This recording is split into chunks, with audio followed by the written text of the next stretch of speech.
Hello, my name is Mark. I am from EcoMove. Today I will be looking at two road bikes from HeyBike. These are the EC1 and the EC1 ST. They are new bikes to the UK market. They are very much budget road electric bikes. I have been test riding them alongside my wife for the past 3 days. I have ridden them through sunshine and rain. I have put their range claims to the test, and yeah, I have some thoughts on these bikes. Very interesting proposition. So let's talk a little bit about these bikes, where they come from, what they're about, should you buy one, and are they value for money? If you like the video, give us a thumbs up, it helps us out. A little click for you, big for us. But yeah, let's get straight into it. So we'll start with the headstock here. You can see a lack of weld marks.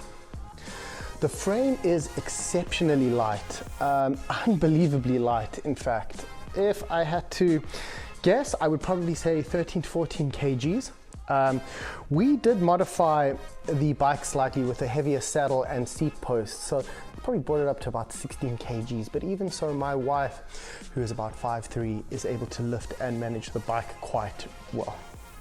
One of the cool parts about the bike are the app integration, but let's just take a look at sort of what you get here. So you'll see here, our pedal assist, my pedal assist is set to 3 levels. In the app, you can change that to whatever you want. So my wife has 5 levels of assist. You've just got your odometer, your watts per hour that you're using, the distance that you're traveling, and just various things that you track along the way. You can track your rides within the app. It's very basic functionality, but it is really nice to see at this price point, to be honest.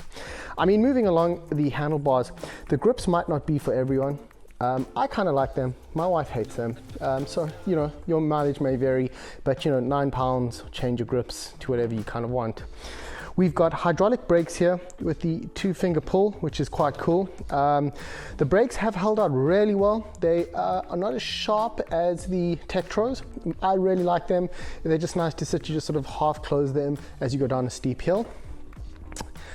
Okay, so the first bugbear. So the bell here, my one on demo, it snapped immediately as I was using it. So a bit of a bummer, but a bell is £2, but it's just something to be aware of. The finish is not so great. The shifter, I'm not a fan of the shifter. I mean, the first thing is we look at the fact that it's got a 7-speed Shimano gearing system, which is fantastic on a bike this light and at this price point. Do I like the shifter? No, they've never been my favorite shifter, and I find them bit of an eyesore, to be honest. This is something I'm gonna raise with HeyBike and just talk about that. So a few things that I dislike. So 2 things that really bug me on the bike are the shifter, and let me get a decent shot of it, is the screen. It's really big, kind of bulky.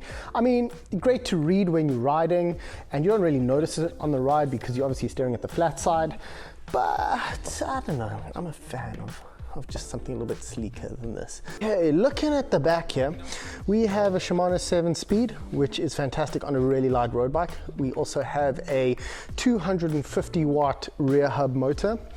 It delivers 40 Newton meters of torque. What does that equivalent to? I must admit that surprisingly, the motors on these bikes do a fantastic job of getting the bike up even the steepest hill. On my ride home from work, I have an incredibly steep hill. The bike really does help me out up the hill. In reality, I would sweat and huff and puff to get up that hill without the assistance, but with the assistance, I do it, and I do it quite well, as does my wife, who is not a rider herself. So there we go. The motor is fantastic, what can I say? Okay, unlocking the bike is as simple as popping it there and lifting the battery right out of the frame. The battery itself is extremely light. I would say it is maybe 2 kilograms. It's not a very powerful battery in the sense that it's only 360 kilowatt hours. It does mean it is super light. You'll see here. Let's just run it through. Oh. Anyways, super light, really nice to see the cover to color match the bike instead of just going black. And then to put it back on, you just slip it in and you clip it back in and off you go. As simple as that. Meaning that if you bought a second battery, it would be easy to just put that in your backpack or in your pannier bags and off you go. Speaking about pannier bags, as you can see, the rack is optional. I would recommend getting this at time of purchase. It just makes life a hell of a lot easier. And also I've got a bit of a night light. I ride at night, so a bit of a flashing light at night makes a big difference. Generally a rack should have a light fitted, but just note that you should be picking a backlight just to fit to the bike. It comes with a reflector. The tires. Tires are really nice. So they've got a lot of puncture resistance and they are reflective at night, which is really nice to have. I found the ride on the tires to be really comfortable. I've got no complaints there. At the bike's price point, I find them to just be a really nice set of tires.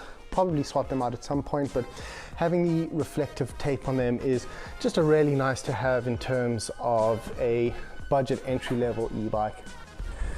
I mean, final thoughts on the bike, to be fair. In terms of a budget electric bicycle, these are absolutely fantastic.